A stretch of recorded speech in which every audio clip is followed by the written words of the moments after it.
गर्मी में हरे भरे खेत में तीन बहू की रसोई। शकुंतला के तीनों बेटों की शादी हो चुकी है। उनकी तीनों बहुएं कोमल, राधा और माया अपने खेत के बीच बनी छोटी सी झोपड़ी में आई हैं। छोटी सी झोपड़ी के अंदर जगह इतनी कम है कि सामान ऊपर नीचे लदा हुआ है, ठीक है। और तीनों बहुएं झोपड़ी के कोने में बने चूल्हे पर खाना बनाते हुए साड़ियों से पसीना पोंछ रही हैं। राधा जरा संभल कर, तेरा पैर माची को लग जाएगा। अरे दीदी, कहाँ हटू? पीछे दीवार है, आगे चूल्हा और बगल में सामान। इस एक कमरे में हम 8 लोग कैसे समाएंगे? अरे बेचारी छुटकी को देखो, उसे पढ़ाने के लिए कोना तक नहीं मिल रहा। और रात को भी जब तीनों भाई मजदूरी से आएंगे तो हम सोएंगे कहाँ? एक के ऊपर एक चढ़कर। मैं तो पुराने चूल्हे के पास वाले इस छोटे से कोने में गुजारा कर लेती थी, पर तुम तीनों आ गई हो। इस घर की दीवारें अब काटने को दौड़ती हैं। तभी कोमल चूल्हा जलाती है। चूल्हा बिल्कुल दरवाजे के पास है। जैसे ही धुआं उठता है, अंदर बैठी नंद और सास को खांसी आने लगती है। उसी समय माया सब्जी काट रही है। उसका हाथ गलती से राधा को लग जाता है और सब्जी जमीन पर गिर जाता है। ओफो माया, देख के। यहाँ देखो दीदी, यहाँ हाथ हिलाने की जगह नहीं है। सब्जी क्या काटूं? ऐसा लग रहा है हम रसोई में नहीं, किसी पिंजरे में बंद है। धुआं आंखों में लग रहा है माँ जी। इस तपती टीन और झोपड़ी में तो सांस लेना भी भारी हो गया है। क्या करे बहू, ये घर नहीं साहूकार का एहसान है। जैसा है इसी में गुजर करना होगा। माँ, आज तो बहुत घुटन हो रही है, चलो ना बाहर चलते हैं। बेटा, बाहर सूरज आग उगल रहा है, लू चल रही है। ऐसे में हम बाहर गए तो हमारी जान चली जाएगी। राधा बेटा, जरा एक गिलास पानी तो दे दे। जी माँ जी। राधा पानी लेने के लिए मटके के पास जाती है और मटका देखकर, अरे ये क्या, मटके में तो एक बूंद भी पानी नहीं है। खाना बनाने का पानी भी खत्म हो गया है। अब क्या करेंगे? चलो फिर पहले पानी ले आते हैं। तीनों बहुएं सिर पर मटका रखकर कुएं की तरफ जाती हैं, जिन्हें देखकर रास्ते में गांव की औरतें आपस में बातें बनाने लगती हैं। हे भगवान, ये क्या देख लिया? ये तो वही बहुएं हैं जो साहूकार के खेतों में बनी छोटी सी झोपड़ी में रहती है। बेचारी इतनी छोटी झोपड़ी में परेशान हो जाती होगी इतनी गर्मी में। हाँ, कल मेरे पति कह ही रहे थे कि जो उनके घर में बाहर नीम का पेड़ है ना, खेत के बीचों बीच उनके पति कल रात वहीं सो रहे थे। अरे बेचारियों की नई नई शादी हुई है, ये तो अपने पतियों के साथ भी नहीं सो पाती होगी उस छोटे से झोपड़े में। दीदी, इनकी शक्ल अच्छी नहीं है, कम से कम बातें तो अच्छी करनी चाहिए ना इन्हें। तुम चुप करो दीदी, देखो सब हमारा मजाक उड़ा रहे हैं। क्या हम अपनी पूरी जिंदगी इसी झोपड़ी में काट देंगे? तुम इन पर ध्यान मत दो, मटका भरो और चलो। तीनों वापस अपने खेत में बनी झोपड़ी में लौट आईं। शाम के समय सूरज ढलने पर कोमल, राधा और माया झोपड़ी की घुटन से निकलकर बाहर खेत की खुली हवा में सांस ले रही हैं। तभी कोमल की नजर खेत के कोने में पड़े गोबर और कूड़े के ढेर पर पड़ती है। राधा, माया, उस ढेर को देखो। अगर हम इस गोबर और कचरे को सही तरीके से सड़ाकर ऑर्गेनिक खाद तैयार करें तो इस खेत की फसल दुगनी हो जाएगी। साहूकार खुश हो जाएगा तो शायद हमारे रहने का भी कुछ बेहतर इंतजाम कर दे। दीदी, साहूकार का तो पता नहीं, पर इस झोपड़ी ने तो हमारा दम निकाल दिया है। अंदर ना बैठने की जगह है, ना खाना बनाने की। यही तो मैं कह रही हूँ, जब अंदर जगह नहीं है तो हम अंदर घुटे क्यों? ये बाहर का पूरा खेत हमारी कर्म भूमि है, क्यों ना हम अपनी रसोई झोपड़ी से बाहर ही ले आए। पर दीदी, बाहर तो आसमान से आग बरस रही है, इतनी धूप और धूल में खाना कैसे बनेगा? अरे हम भारतीय बहुएं हैं, जुगाड़ करना तो हमारे खून में है। हम खेत के किनारे 4 मजबूत खंबे गाड़ेंगे और ऊपर से टीन की शेड डाल देंगे। चारों तरफ से खुला रहेगा तो ठंडी हवा आएगी और धुआं भी नहीं फंसेगा। चलो, रसोई तो बाहर आ गई, पर रात को सोने का क्या? 8 लोग उस छोटी सी झोपड़ी में एक साथ कैसे सोएंगे? नई शादी हुई है, शर्म लिहाज भी तो कोई चीज है। उसका भी हल है मेरे पास। हम झोपड़ी के अंदर पुरानी लकड़ी और सुतली के पर्दे बनाकर लटका देंगे। बीच में पर्दे गिरे तो एक कमरे के 4 अलग अलग हिस्से हो जाएंगे। माँ जी और छुटकी का कोना अलग और हम तीनों का अपना अपना कोना। कोमल की बात सुनकर तीनों के चेहरों पर चमक आ गई। अगले ही पल तीनों बहुएं अपने काम में जुट गईं और देर रात तक काम करके तीनों ने झोपड़ी के अंदर सुतली और लकड़ी के पर्दे तैयार कर लिए। तभी तीनों के पति मंडी से घर वापस आ जाते हैं। अरे, ये झोपड़ी के अंदर क्या तामझाम चल रहा है? रघु जी, ये तामझाम नहीं, हमारे महल की दीवारें हैं। आप सब हमारी मदद कीजिए ये पर्दे टांगने में। तीनों भाइयों ने उन पर्दों को कील की मदद से झोपड़ी में टांग दिया। अब उस छोटी सी झोपड़ी में 4 अलग अलग सोने की जगह बन गई थी। लेकिन बहू, अगर इस झोपड़ी में तुमने सोने की जगह बना ली तो रसोई कहाँ बनेगी? आज का खाना तो तुमने दोपहरी में बना लिया, लेकिन कल से खाना कहाँ पकेगा? अरे माँ जी, आप फिक्र क्यों करती है? हम तीनों बहुएं खुले खेत में अपनी रसोई बनाएंगे, जहाँ गर्मी बिल्कुल नहीं लगेगी।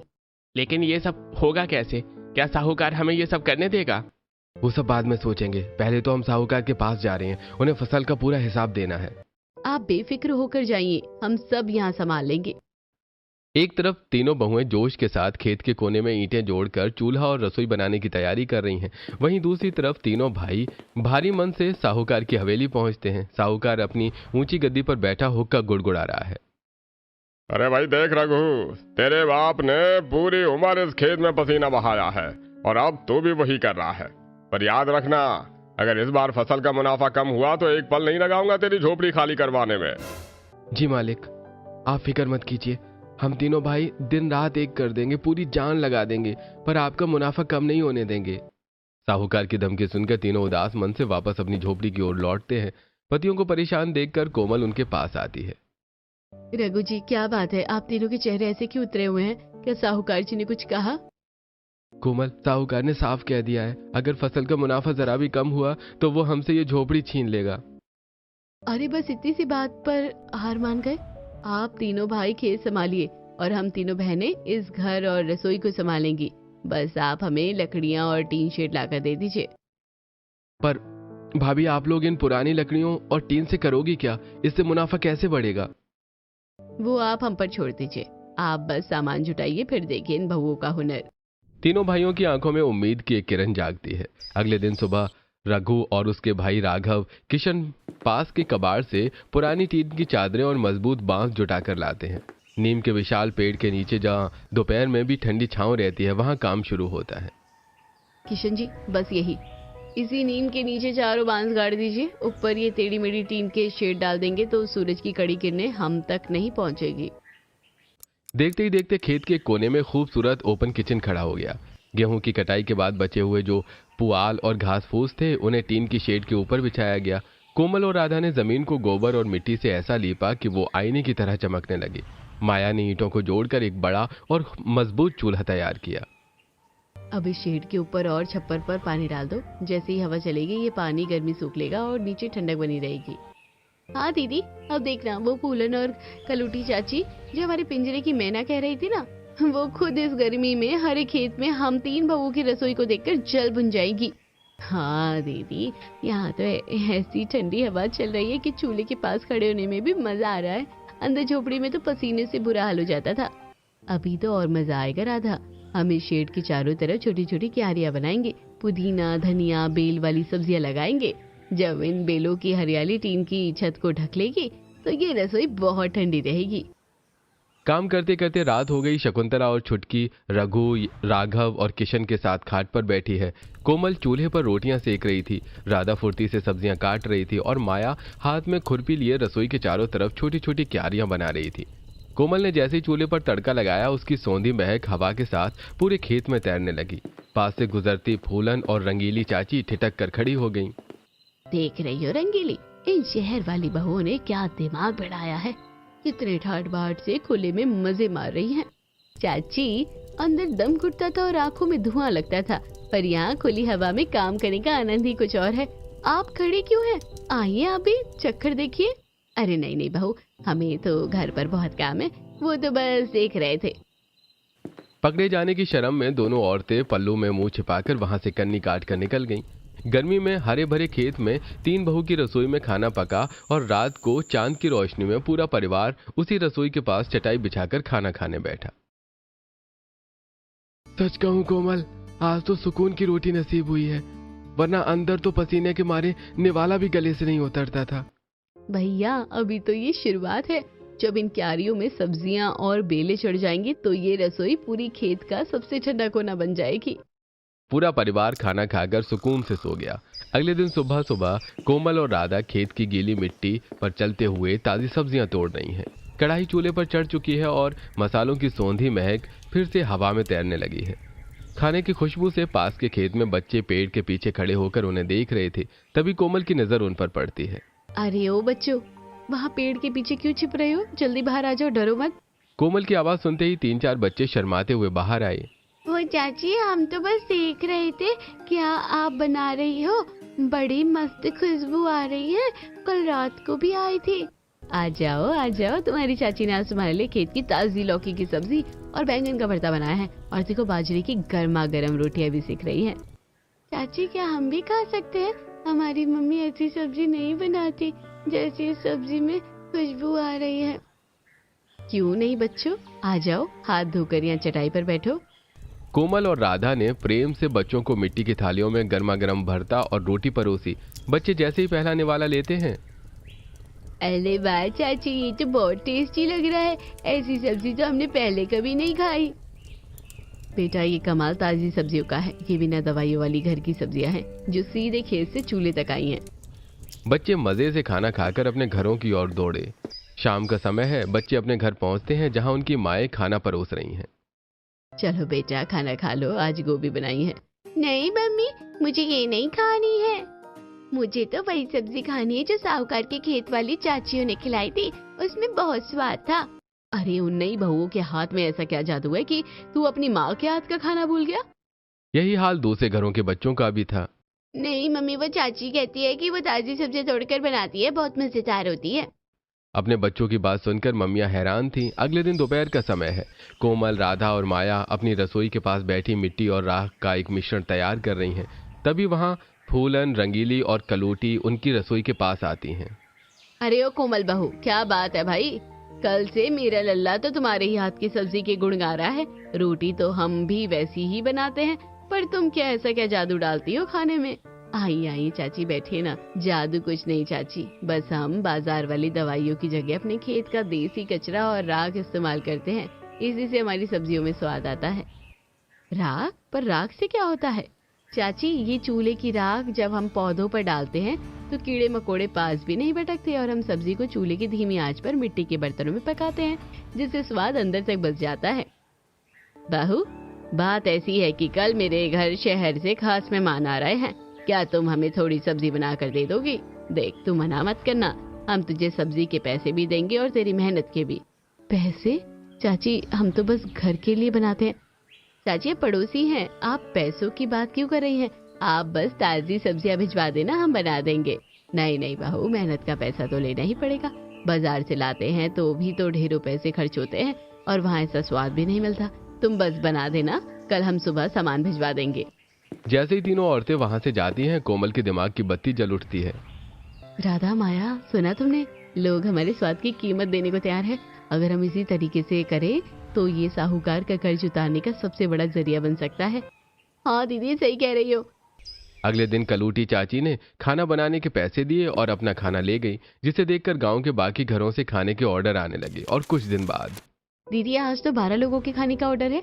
उन्होंने पैसे और सामान भी पहले ही भिजवा दिया है। ये तो बस शुरुआत है राधा, लेकिन अगर हमें इस स्वाद को बनाए रखना है तो हमें मिट्टी को और ताकतवर बनाना होगा। अगले सीन में तीनों बहुएं खेत के कोने में एक बड़ा गड्ढा खोद रही हैं। कोमल गांव के पशुपालकों के पास जाकर गोबर इकट्ठा कर रही है। काका, क्या हमें थोड़ा गाय का गोबर मिल जाएगा? हमें अपने खेत के लिए चाहिए। अरे हाँ, ले जाओ, वैसे भी काफी सारा गोबर है और जो मेरे किसी काम का ही नहीं है। कोमल गोबर लेकर आती है और माया के साथ मिलकर उस गड्ढे में गोबर, सूखी पत्तियां और घर का बचा हुआ खाना डालने लगती है। तभी वहां से फूलन और रंगीली अपनी नाक पर पल्लू रखकर गुजरती हैं। अरे मोरी मैया, ये क्या कर रही हो बहू? पूरे खेत में गंदगी फैला रही हो, कितनी सड़न और बदबू आ रही है यहाँ से। चाची, जिसे आप गंदगी कह रही हैं, कुछ दिनों बाद इसमें से काला सोना निकलेगा। ये हमारी देसी खाद है, देखिएगा। जब इसी खाद से ताजी सब्जियां उगेंगी और आप खाएंगे तो उंगलियां चाटती रह जाएगी। अरे हट, बड़ी आई काला सोना वाली, देखते हैं कैसी सब्जी उगती है तुम्हारी। तीनों औरतें वहां से बुदबुदाती हुई चली गईं। तीनों बहुओं ने काम निपटाया और अपना 12 लोगों के खाने का ऑर्डर तैयार किया। जब खाना मेहमानों ने खाया तो गांव की चौपाल में तीनों की बहुत तारीफ हुई। बहू, तुमने तो कमाल कर दिया, आज पूरा गांव तुम्हारी रसोई की चर्चा कर रहा है। माँ जी, अभी तो सिर्फ शुरुआत है, अब हम इस रसोई को गांव का गौरव बनाएंगे। रात को पूरा परिवार फिर चांद की रोशनी में खुले खेत की रसोई में खाना खाता है। और अगले दिन जब तीनों बहुएं कुएं पर पानी लेने जाती हैं तो फिर से औरतों का जमावाड़ा लगा था। अरे ओ रंगीली, सुना है इन बहुओं ने तो अपना अलग ही धंधा शुरू किया है। जैसे ही चूल्हे पर चाय चढ़ाती हैं तो महक से पूरे गांव को पता चल जाता है। हाँ जीजी, और देखो तो इतनी तपती गर्मी में खुले खेत में रसोई बना रखी है, पर मजाल है जो उनके चेहरे पर थकान दिखे। चाची, किस्मत कभी बदलती नहीं है, मेहनत से बदलनी पड़ती है। ऐसे ही कुछ दिन गुजरे। अब बहू की खुली रसोई की चर्चा पूरे गांव में होने लगी थी। गांव में रहने वालों के शहरी रिश्तेदार तीनों बहू को खुले खेत में रसोई को देखने के लिए आते थे। कुछ दिन बाद तीनों भाई और बहुएं खेत में चारपाइयों पर बैठे हुए थे। कोमल, पहले हम सिर्फ मजदूर थे, लेकिन जब से तुम लोगों ने ये रसोई शुरू की है, लोग हमें इज्जत से देखने लगे हैं। अब तो शहर की गाड़ियां भी हमारे कच्चे रास्ते पर रुकने लगी हैं। सच कहूं तो हमारी पत्नियों का दिमाग तो कंप्यूटर से भी तेज चलता है। तुम बस हुक्म करो, हम तो सब काम छोड़कर तुम्हारे ढाबे पर वेटर बनने को भी तैयार है। थोड़ी देर बाद सभी सोने चले जाते हैं। अगले दिन दोपहर में एक चमकती हुई बड़ी कार धूल उड़ाती हुई उनके खेत के पास आकर रुकती है, जिसमें से एक आधुनिक शहरी पति पत्नी और उनकी छोटी बच्ची उतरते हैं। डैड देखो, ओपन किचन कितना कूल है ना। वाह, मैंने इंटरनेट पर सुना था, पर यह तो वाकई अद्भुत है। क्या हमें यहाँ ताजी रोटियां मिल सकती हैं? बच्चा दौड़कर मिट्टी के चूल्हे के पास जाता है और आग की लपटों को देखकर उसे छूने की कोशिश करता है। उसकी माँ डरकर उसे पीछे खींच लेती है। ओ बेटा, पीछे हटो, जल जाओगे। ये क्या है? क्या आप सच में इसी पर खाना बनाती है? मेम साहब डरिए मत, ये देसी चूल्हा है, इसमें धुआं जरूर है, पर जो स्वाद इस मिट्टी की आंच में है वो आपके ओवन में नहीं मिलेगा। और ये देखिए, गोबर के उपले हैं, ये हमारा ईंधन। मम्मी, ये क्या है? ये तो मिट्टी जैसा दिख रहा है। बेटा, इसे कंडा कहते हैं। इसी की धीमी आंच पर जब दाल पकती है तो खुशबू गांव तक जाती है। चक्कर देखिए, आप पिज्जा बर्गर भूल जाएंगी। शहरी महिला किंजल हैरानी से रसोई को देख रही है। कोमल और उसकी बहनें बड़े ही सलीके से उन्हें खाना परोसती हैं और प्रशांत जैसे ही निवाला तोड़ता है और खाते ही उसकी आंखों में चमक आ जाती है। वाह भाई, ऐसा स्वाद तो मैंने बचपन में अपनी नानी के घर खाया था। क्या आप हमें ये खाना पैक करके दे सकती हैं? हम शहर ले जाकर सबको खिलाना चाहते हैं। हाँ साहब, क्यों नहीं, हम आपके लिए ताजी रोटी और बैंगन का भरता पैक कर देते हैं। तीनों बहुओं ने शहरी परिवार को खाना पैक करके दिया, जिसके बदले में उन्हें अच्छे पैसे मिले और ये बात पूरे गांव में आग की तरह फैल गई। कुछ दिनों में खेत का नजारा अब बिल्कुल बदल गया। झोपड़ी के आसपास का टमाटर, मिर्ची और बैंगन लहला रहे हैं। झोपड़ी की दीवार पर लौकी की बेल चढ़ी हुई हैं। तभी पड़ोस की फूलन और रंगीली चाची वहां आती हैं। कोमल बहू, बाजार की सब्जियां तो एकदम बेस्वाद हो गई हैं। क्या हमें तुम्हारे खेत की 2 लौकी मिल जाएगी? तुम जो भी पैसे कहोगी हम दे देंगे। अरे चाची, आप पैसे क्यों दे रही हो? ये तो हमने बस घर के लिए उगाई थी, आप ले जाइए। नहीं दीदी, जब हमारे पति दिन भर मजदूरी करके थोड़े पैसे कमाते हैं तो हम अपनी इस मेहनत को मुफ्त में क्यों दे? ये हमारी एक्स्ट्रा कमाई का जरिया बन सकता है। चाची से कहो कि बाजार से कम दाम में ले जाए, पर पैसे तो लेने होंगे। हाँ चाची, दीदी सही कह रही है, ये एकदम ताजी और असली सब्जियां हैं, बाजार से आधी कीमत पर ले जाइए। बहुओं की मेहनत रंग ला रही थी। गांव की औरतें अब बाजार जाने की बजाय बहुओं की झोपड़ी पर आने लगी थी। एक दिन गांव में बड़ा मेला लगा था। कोमल, राधा और माया सज धज कर मेला घूमने निकली। मेले के मैदान में भीड़ एक बड़े स्टॉल पर जमा थी, जहां शहरी खाना बिक रहा था। तीनों बहुएं भी उत्सुकता में वहां पहुंची और एक थाली लेकर चखने लगीं। छी, इससे अच्छा स्वाद तो हमारी रसोई की सूखी रोटी में होता है। मसाला कच्चा है और सब्जी में कोई जान ही नहीं है। हैरानी की बात देखो राधा, इस बेस्वाद खाने के लिए लोग इतनी लंबी लाइन लगाकर खड़े हैं और ऊंचे दाम दे रहे हैं। अगर हम अपनी ताजी सब्जियों और चूल्हे का असली स्वाद लोगों को दे तो सोचो क्या होगा। दीदी, आप ढाबे की बात कर रही हो? लोग तो हमारी रसोई की खुशबू से ही खींचे चले आते हैं। हम इसे एक छोटा सा देसी होटल क्यों नहीं बना लेते? हाँ, हम इसकी शुरुआत करेंगे। गांव के बच्चों को मुफ्त में खाना खिलाएंगे ताकि रौनक बनी रहे और बाकी सबसे मेहनत के पैसे लेंगे। मेले से लौटकर तीनों बहुओं ने अपने पतियों और सास शकुंतला से बात की और रजामंदी से खेत के किनारे जमीन पर घास के ऊपर और नीम के पेड़ के नीचे अब लकड़ी की कुछ बेंच और मेजें लगा दी गईं। ठीक है कोमल, अगर तुम लोगों को भरोसा है तो हम भाई भी पीछे नहीं हटेंगे। आज से ये सिर्फ हमारी रसोई नहीं, हमारा छोटा सा खेत वाला होटल है। देखते ही देखते गर्मी में हरे भरे खेत में 3 बहू की रसोई का बोर्ड टंग गया। चूल्हे से उठती धुएं की लकीरें और सौंधी महक अब राहगीरों को अपनी ओर खींचने लगी। एक दिन उनके खेत वाले ढाबे में काफी भीड़ थी। लीजिए काका, खेत की ताजी साग और मक्की की रोटी, साथ में घर का बना सफेद मक्खन भी है। एक तरफ तीनों बहुएं अपनी रसोई चला रही थी, वहीं उनके बगल वाले खेत में काम कर रहे किसान ये देखकर जल भुन रहे थे। अरे भाई, मंडी में सब्जियां कौड़ियों के भाव बिक रही हैं, पर यहाँ देखो लोग खुद चल कर आ रहे हैं, पेट भर कर खाना भी खा रहे हैं और घर के लिए थैले भर भर के सब्जियां भी ले जा रहे हैं। अरे भैया सही कहा, इन बहुओं ने तो मिट्टी से सोना उगलवा लिया। साहूकार को इसकी खबर देनी पड़ेगी। अगले दिन साहूकार अपनी हवेली के बरामदे में बैठा था, तभी वहां चुगलखोर सुक्खू आया, जिसे उन किसानों ने भेजा था। अरे मालिक, आप यहाँ चैन की नींद सो रहे हैं और वहाँ आपके खेत में खेला हो गया है। उन बहुओं ने तो आपके खेत को सराय बना दिया है। क्या बक रहा है सुक्खू? साफ साफ बोल। मालिक, उनकी बहुओं ने वहाँ ढाबा खोल लिया है। आपकी जमीन का इस्तेमाल करके अपनी तिजोरियां भर रही हैं। आज ढाबा खोला है, कल को पक्का कब्जा कर लेंगी। बस आप हाथ मलते रह जाएंगे और वो करोड़ों की जमीन पर मालिक बन बैठेंगी। क्या मेरे खेत पर मेरे बिना पूछे धंधा? उन मजदूरों की इतनी हिम्मत? सुक्खू, ला मेरा डंडा। आज मैं उन बहुओं को बताऊंगा कि इस जमीन का असली मालिक कौन है। ढाबे पर रौनक थी, कुछ लोग खाना खा रहे थे और बच्चे खेल रहे थे। तभी धूल उड़ाता हुआ साहूकार अपने लठैतों के साथ वहां पहुंचा। उसने गुस्से में आते ही लकड़ी की एक बेंच लात मारकर गिरा दी। बंद करो ये नौटंकी। ये क्या तमाशा लगा रखा है मेरी जमीन पर? रघु, राघव, किशन, कहाँ मर गए? बाहर निकलो। मालिक शांत हो जाइए, ये तो हम बस मेहनत कर रहे हैं। अरे मेहनत नहीं, गद्दारी कर रहे हो। मेरी जमीन पर होटल खोल लिया और मुझे खबर तक नहीं है। अरे अभी का अभी ये सारा चूल्हा चौका उठाओ और दफा हो जाओ यहाँ से। सुक्खू, फेंक इनके ये मिट्टी के बर्तन बाहर। ठहरिए सेठ जी, हाथ मत लगाइएगा हमारे बर्तनों को। हमने इस जमीन पर पसीना बहाया है, गद्दारी नहीं की। अगर आप इसे होटल कह रहे हैं तो याद रखिए, इस होटल की वजह से आपके बंजर पड़े खेत आज लहरा रहे हैं। जुबान लड़ाती है। अरे कल सुबह तक अगर ये ढाबा यहाँ से नहीं हटा तो मैं इस पूरी झोपड़ी को आग लगा दूंगा। साहूकार का गुस्सा सातवें आसमान पर था। उसने आओ देखा न ताओ मेज पलट दी और थालियां जमीन पर जा गिरी। बेचारे ग्राहक डर के मारे वहां से भागने लगे। तभी साहूकार की नजर गल्ले पर पड़ी जो नोटों से भरा हुआ था। अगर इन औरतों ने इतनी कमाई कर ली तो अगर मैं यहाँ अपना पक्का ढाबा बनवाऊं और शहर से हलवाई बुला लूं तो सारा मुनाफा मेरी जेब में होगा। इनकी जरूरत ही क्या है?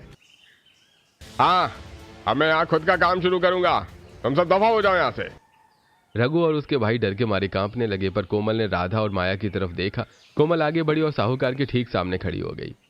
ठहरिए सेठ जी, ढाबा उजाड़ना है तो आसान है, पर मुनाफा कमाना उतना ही मुश्किल। आपको क्या लगता है ईंट खड़ी करने और शहर की लेबर बिठा देने से धंधा चल जाएगा? तो सिखाएगी मुझे धंधा करना? मेरे पास पैसे हैं, शहर से एक रसोइया बुला लूंगा। सेठ जी, आप ढाबा तो आलीशान बनवा लेंगे, पर रसोई का स्वाद कहाँ से लाएंगे? शहर का लेबर खाना तो बना देगा, पर वो स्वाद कहाँ से लाएगा जो इन मिट्टी के बर्तनों और हमारी मेहनत में है? लोगों को हमारे हाथ के स्वाद की आदत हो गई है। अगर आपके हलवाई ने एक भी बार नमक मिर्च ऊपर नीचे किया तो लोग दोबारा मुड़कर नहीं आएंगे। हाँ सेठ जी, होटल तो बहुत है, पर गर्मी में हरे भरे खेत में 3 बहू की रसोई जैसा सुकून कहीं नहीं। आपकी मशीनें तो स्वाद नहीं दे पाएंगी जो हमारा ये देसी चूल्हा देता है। बात तो तूने पते की कही है, और इसमें मेरा क्या फायदा है? जमीन मेरी और नोट तुम गिनो। फायदा आपका ही होगा सेठ जी। आप हमें थोड़ा पैसे उधार दीजिए, हम इस खेत को एक फार्म हाउस में बदल देंगे और आपको इतना मुनाफा देंगे जितना आपने सोचा भी नहीं होगा, यानी कि डबल मुनाफा हम आपको 1 साल के अंदर देंगे। डबल मुनाफा 1 साल में? अरे क्या बक रही है बहू? मैं होश में कह रही हूँ सेठ जी। हम यहाँ सिर्फ ढाबा नहीं, एक ऐसी जगह बनाएंगे जहाँ शहर के लोग खींचे चले आएंगे। मेहनत हमारी, स्वाद हमारा और मुनाफे में 50% हिस्सा आपका और 50% हमारा। बिना कुछ किए आपको फसल में ज्यादा पैसा मिलेगा। बात तो पते की है। खेती का क्या भरोसा, कभी सूखा पड़ता है, कभी फसल खराब हो जाती है। यहाँ तो बिना कुछ किए बैठे बिठाए पैसा आ रहा है। ठीक है, पर याद रखना बहू, अगर 1 साल में वादा पूरा नहीं हुआ तो ये झोपड़ी, ये खेत और ये तुम्हारी चूल्हे वाली रसोई सब मेरा होगा। मैं सबको जब्त कर लूंगा। मंजूर है सेठ जी। 1 साल बाद ये जमीन या तो सोना उगलेगी या फिर आप चाहे जो वो कर लेना। साहूकार वहां से अपने लठैतों के साथ चला जाता है। उसके बाद जाते ही रघु और उसके भाई कोमल को घेर लेते हैं। कोमल, तू पागल हो गई है क्या? 1 साल में डबल मुनाफा कैसे देंगे हम? साहूकार हमें कहीं का नहीं छोड़ेगा।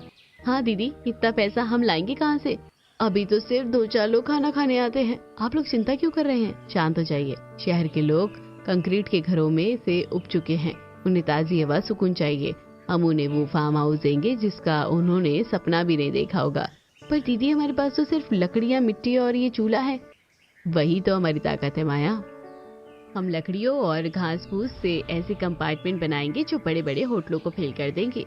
साहूकार ने धनीराम से पास वाला खेत भी अपने खेत से मिला दिया। अब बहुओं के पास एक बड़ा मैदान था। कोमल ने मोबाइल पर नए नए डिजाइन देखे और अपने पतियों की मदद से लकड़ी, बांस और मिट्टी का फार्म हाउस बनाना शुरू किया। इन लकड़ियों को झोपड़ी का नक्शा दीजिए, खिड़कियों पर टाट और बोरी के पर्दे लगाइए। जब हम इन पर पानी छिड़केंगे तो बाहर की लू अंदर आते ही ठंडी फुहार बन जाएगी। दीदी, मैंने चारों तरफ फूलों की बेलें और महकने वाली फुलकारी लगा दी है। अब ये फार्म हाउस किसी स्वर्ग से कम नहीं लग रहा। फार्म हाउस अब पूरे तरीके से बन चुका था। जमीन पर घास, हरी भरी क्यारियां और लकड़ी का 3 मंजिला घर देखने में ही सुकून दे रहा था। अब बारी थी प्रचार की। तो गांव के मेले में बहुओं ने हाथ से बने रंगीन पोस्टर लगाए। पोस्टर पर बड़े अक्षरों में लिखा था, छोड़िए शहर का शोर, आ जाइए प्रकृति की ओर। ताजी सब्जी, चूल्हे की रोटी और मिट्टी का घर सिर्फ हमारे फार्म हाउस में। साहब, हमारे यहाँ बिजली का एसी नहीं है, पर नीम की छाव और मिट्टी की ऐसी ठंडक है कि आप शहर की गर्मी भूल जाएंगे। आइए और अपने बच्चों को असली गांव दिखाइए। छुट्टियों की गर्मियां शुरू होते ही शहर की गाड़ियों की लंबी कतार लग गई। शहर के लोग लकड़ी के कंपार्टमेंट्स और मिट्टी की सौंधी महक देखकर निहाल हो गई। ओए, यहाँ तो बिना एसी के भी कितनी ठंडक है, और ये चूल्हे की रोटी का स्वाद, वाह वाकई जादुई है। हमें 2 दिन और यहाँ रुकना है, क्या जगह मिलेगी? साहब, अभी तो जगह नहीं है। एक बार में हम सिर्फ 3 परिवार को रख पाते हैं। आप अगले हफ्ते की बुकिंग करा लीजिए। देखते देखते एक पूरा साल हो गया और गर्मी में खुले खेत में 3 बहुओं की रसोई और फार्म हाउस अब दूर दूर तक फेमस हो गया। तीनों 1 साल का मुनाफा लेकर अपने पतियों, सास और नंद के साथ साहूकार की हवेली पहुंचती हैं। उनके पास नोटों से भरे बैग हैं। साहूकार अपनी गद्दी पर बैठा है। सेठ जी, 1 साल का समय पूरा हो गया। ये रहा आपका डबल मुनाफा, पाई पाई का हिसाब इसमें है। अरे, इतनी बड़ी रकम! कोमल बहू, तुम लोगों ने तो वाकई कमाल कर दिया। मैंने सोचा था तुम हार जाओगी। सेठ जी, अब आप इस जमीन की अपनी कीमत बोलिए। हम ये जमीन और फार्म हाउस आपसे खरीदना चाहते हैं। ये पैसे आपकी कीमत चुकाने के लिए हैं। कीमत? नहीं बहू, आज मेरी आंखें खुल गई हैं। ऐसा पैसा जो तुमने बैग में रखा है, ये सिर्फ कागज नहीं, तुम्हारी मेहनत और ईमानदारी है। अरे, तुम तीनों काबिल बिजनेस वुमन लग रही हो। यह जमीन तुम्हारी थी, तुम्हारी है और तुम्हारी ही रहेगी। साहूकार मुस्कुराते हुए जमीन के कागजों पर दस्तखत कर देता है। समय बीतने के साथ अब गर्मी में हरे भरे खेत में 3 बहुओं की रसोई अब एक इंटरनेशनल फार्म हाउस डेस्टिनेशन बन चुका है। कोमल, राधा और माया अब साड़ी की जगह सलीके के सूट पहने हुए हैं। कोमल के हाथ में टैबलेट है जिस पर वो ऑनलाइन बुकिंग्स चेक कर रही है। राधा ऑर्गेनिक खेती के बड़े ऑर्डर्स लैपटॉप पर प्रोसेस कर रही है। माया, अगले हफ्ते की सारी बुकिंग फुल है। शहर से एक बड़ी कंपनी की टीम यहाँ नेचर रिट्रीट के लिए आ रहे हैं। दीदी, मैंने तैयारी कर ली है। गांव की 20 औरतों को काम पर लगा दिया है। फूलन चाची सब्जी काटने का काम संभाल रही है और रंगीली चाची रसोई देख रही हैं। वहीं औरतें जो कभी मजाक उड़ाती थी, आज उसी रसोई में सम्मान के साथ काम कर रही हैं। खेत में ड्रिप इरिगेशन और सोलर पैनल लगे हुए हैं। तीनों शकुंतला के साथ अपनी मेहनत को देख रही हैं। कोमल, राधा, माया, देखो तुम्हारी मेहनत ने आज इस मिट्टी की तकदीर बदल दी। झोपड़ी से शुरू हुआ सफर आज यहाँ तक पहुँचा है। हाँ मम्मी जी, अब गर्मी हो या लू, हमारी रसोई हमेशा ठंडी छावर स्वाद ही बांटती रहेगी। मुझे बस एक बात का दुख है, साहूकार अचानक लकवे का शिकार हो गए हैं। उनके अपने संगी संबंधियों ने उन्हें अकेला छोड़ दिया है। राधा, माया, साहूकार जी अकेले हैं। अगर आज उन्होंने अपने खेत नहीं दिए होते तो हम यहाँ तक नहीं पहुँचते। चलो, हम उन्हें अपने फार्म हाउस ले आएंगे। तीनों बहुएं साहूकार को अपने घर लेकर आईं। उनकी दिन रात सेवा की, ताजी जड़ी बूटियों का काढ़ा पिलाया और अपने हाथों से बना शुद्ध खाना खिलाया। बहुओं की सेवा से साहूकार धीरे धीरे ठीक होने लगे। बहुओं, मैंने तुम्हारी झोपड़ी उजाड़ने की कोशिश की थी और तुमने मुझे अपना घर दे दिया। शकुंतला देवी, तुम वाकई में लक्ष्मी ले आई हो अपने घर में। साहूकार अब उनके परिवार का हिस्सा बन चुके थे। कुछ समय बाद नंद छुटकी की शादी का वक्त आया। बहुओं ने मिलकर छुटकी की शादी इतनी धूमधाम से की कि पूरा गांव देखता रह गया। छुटकी, आज तेरी विदाई इस फार्म हाउस से किसी राजकुमारी की तरह करेंगे। ये सब तुम्हारी इन 3 भाभियों की मेहनत का फल है। शादी में गांव की वही औरतें फूलन, रंगीली, कलूटी मेहमान बनकर आईं और बहुओं की तारीफों के पुल बांधने लगी। भाई मान गए इन बहुओं को। इन्होंने सिर्फ रसोई नहीं बनाई बल्कि इस पूरे खानदान की किस्मत बदल दी है। छुटकी की विदाई के बाद कोमल, राधा और माया अपने ऑफिस में बैठी हैं। सामने उनके करोड़ों के टर्नओवर की फाइलें हैं। आज हमारे पास देश विदेश से मेहमान आ रहे हैं। हमारी मिट्टी की महक अब 7 समंदर पार पहुंच चुकी है। हाँ दीदी, और ये सब शुरू हुआ था उस छोटे से चूल्हे से। वैसे आपका आइडिया अच्छा था। हम गांव में गोबर के बने हुए उपले विदेश में एक्सपोर्ट करते थे, जहाँ से अच्छा मुनाफा होता था, और हमने आसपास की सभी जमीन भी खरीद ली है। हाँ, तुम्हारी मेहनत, सब्र और स्वाद का ये संगम आज मिसाल बन गया है। गर्मी में हरे भरे खेत में 3 बहू की रसोई ने न सिर्फ धुएं से आजादी पाई बल्कि 3 साधारण बहुओं को आज करोड़पति बना दिया। और हमें हमारी करोड़पति पत्नियों का पति। किशन की बात सुनकर सभी ठहाका लगाकर हंसते हैं